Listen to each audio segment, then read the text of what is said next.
नमस्कार मंडळी, कसे आहात? आज मी प्रशांत देशपुते तुम्हाला एका नवीन ठिकाणी घेऊन आलेलो आहे. त्याचं नाव आहे दुर्ग भांडार. ब्रह्मगिरी आणि दुर्ग भांडार हे एकाच पर्वतावरची ठिकाणं आहेत आणि त्या ठिकाणी आम्ही आज जात आहोत.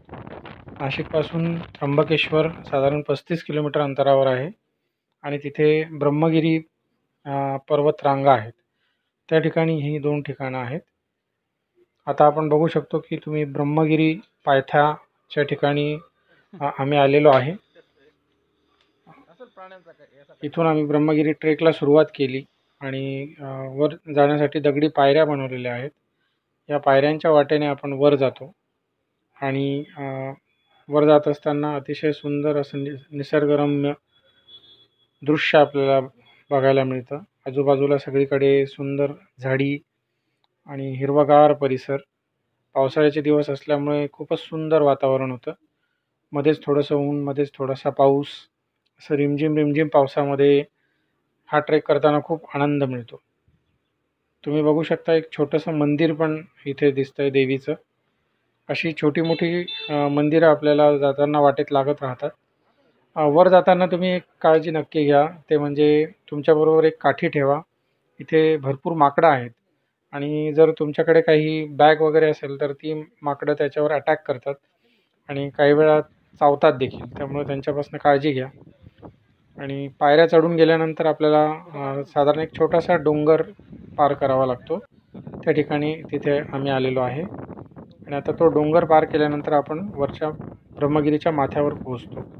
हा गडाचा मुख्य माथा आहे ब्रह्मगिरी गडाचा. इथून आपल्याला दोन्ही बाजूंचं दृश्य दिसतं. आम्ही गेलो तेव्हा अतिशय सुंदर असं धुकं पसरलेलं होतं तिथे.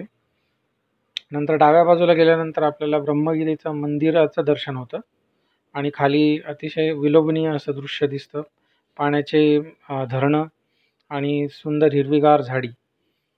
आता हे प्रमुख ब्रह्मगिरीचं मंदिर आहे, जिथे ब्रह्मगिरी पाण्याचा कुंड तुम्ही इथे बघू शकता. गोमुखातून येणारं पाणी इथे जमा होतं. हे गोदावरीचा जो उगम झालेला आहे ते पहिल्यांदा इथेच आपल्याला दर्शन गोदावरीचं मिळतं. हे गंगा गोदावरी मातेचं मंदिर आहे.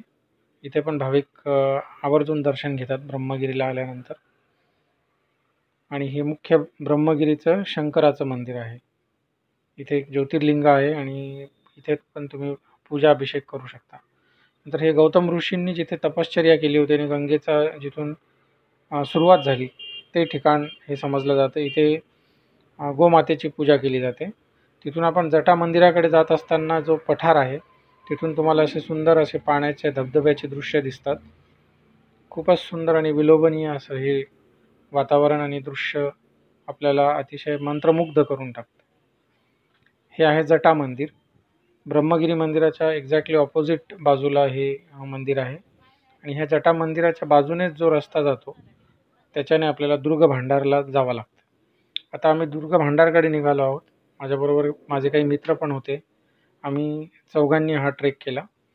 तर ही पायवाट जी आहे त्या पायवाटेने आपण जटा मंदिराच्या बाजूने पुढे जातो.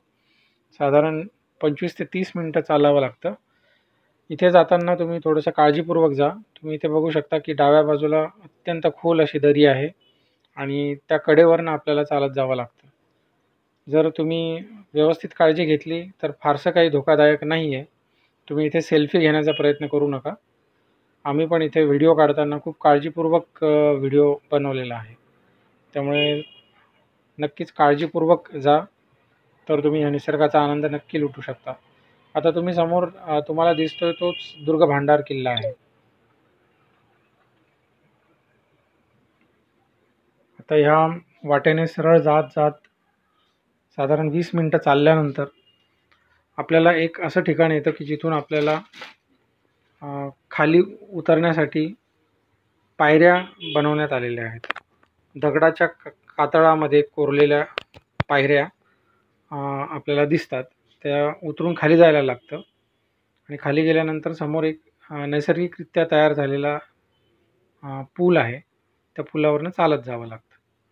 तर आता त्या पायऱ्यांच्या जवळ आम्ही आलेलो आहोत आणि खालचं गंगाद्वार आणि त्र्यंबकेश्वरचं दृश्य तुम्ही बघू शकता. आता तो समोरचा जो सुळका आहे तिथे जाण्यासाठी कातळातनं कोरलेल्या ह्या पायऱ्या आहेत.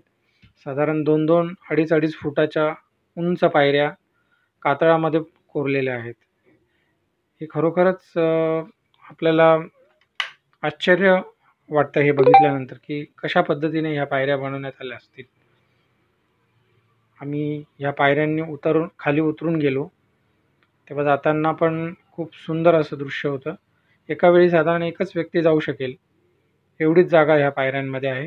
एक खिंडीसारखी रचना याची करण्यात आलेली आहे आणि हे बनवताना किती त्यांना कष्ट झाले असतील हे आपल्याला समजू शकतं. तर हे पायऱ्यांनी खाली उतरत गेल्यानंतर आपल्याला एक छोटंसं दार लागतं. त्या दारातनं आपण बाहेर गेल्यानंतर समोरच आपल्याला तो नैसर्गिक पूल लागतो. खूपच सुंदर असा हा अनुभव. आता हाच तो नैसर्गिक पूल आहे. साधारण 2.5 फूट किंवा जास्तीत जास्त 3 फूट अशी रुंदी असलेलं हे नैसर्गिकरित्या तयार झालेली एक रचना आहे. याच्यावरनं जाताना तुम्ही खूप काळजीपूर्वक जा, कारण याच्या दोन्ही बाजूला खोल दरी आहे. थोडासा जरी तुम्ही इथे निष्काळजी दाखवला तर ते तुमच्या जीवावर बेतू शकतं. त्यामुळे इथून जाताना खूप काळजीपूर्वक जा. बघा तुम्ही आता इथे बघू शकता दोन्ही बाजूंची दरी. एका बाजूला गंगाद्वार आणि त्र्यंबकेश्वर आणि दुसऱ्या बाजूला ब्रह्मगिरीचं दुसरी बाजू आपल्याला बघायला मिळते. तर इथे सेल्फी काढण्याचा किंवा फोटो काढण्याचा प्रयत्न करू नका. थोडंसं अलीकडे किंवा शेवटच्या टोकाला तुम्ही फोटोज काढू शकता जिथे थोडीशी मोठी जागा आहे. मध्ये सेंटरला सेल्फी घेण्याचा किंवा फोटो काढण्याचा मोह टाळलेलाच योग्य राहील.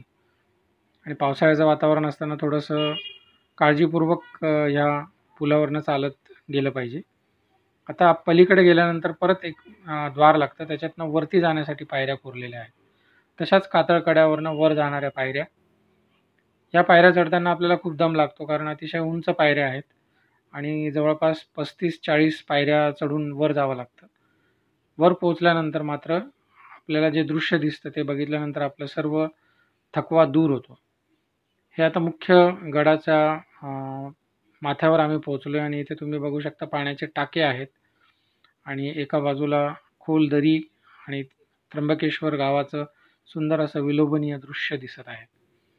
पाण्याचे छोटे छोटे डॅम्स आणि संपूर्ण ब्रह्मगिरी पर्वत एका बाजूला तुम्ही बघू शकता आणि छोटी छोटी गावं पण लांब लांबपर्यंत दिसत आहेत.